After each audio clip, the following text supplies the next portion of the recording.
બળદેવજી ઠાકોરના મહેસાણામાંથી ચૂંટણી લડવાની ચર્ચા પર પૂર્ણવિરામ મુકાયું છે। કોંગ્રેસ નેતા બળદેવજી ઠાકોરે કલોલથી વિધાનસભાની ચૂંટણી લડવાની ઈચ્છા વ્યક્ત કરી છે। કલોલમાં મળેલી કોંગ્રેસના ઉમેદવારોની મીટિંગમાં બળદેવજી ઠાકોરે આ નિવેદન આપ્યું છે। પાર્ટી પસંદ કરશે તો 2027માં હું કલોલ બેઠક પરથી ચૂંટણી લડીશ તેમ જણાવ્યું। વધુમાં કહ્યું કે કલોલ સિવાય કોઈપણ બેઠક પરથી ચૂંટણી લડવાનો ઇનકાર છે।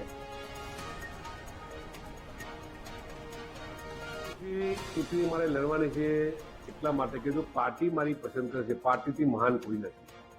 2027ની અંદર હું કલોલથી ટિકિટ માંગવાનો છું।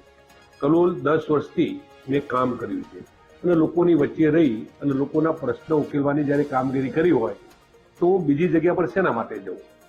બરાબર, 2027ની જ્યારે ચૂંટણી જાહેર થશે અને પાર્ટી હું ટિકિટ કલોલથી જ માંગવાનો છું, કલોલથી મારી પસંદગી કરશે તો હું કલોલથી જ લડીશ। એટલા માટે મેં કલોલથી લડવાની વાત કરી। ઘણા ભારતીય જનતા પાર્ટીના લોકો એવી વાત કરતા હતા અને લોકોને એવી ગપગોળા મારી લોકોને એ રીતે ભડકાવતા હતા કે આ વખત બળદેવજી એ કલોલથી લડવાના નથી, એ મહેસાણાની કોઈ બીજી સીટ ઉપર લડવાના છે, એવા આપણી વચ્ચે આવવાના નથી।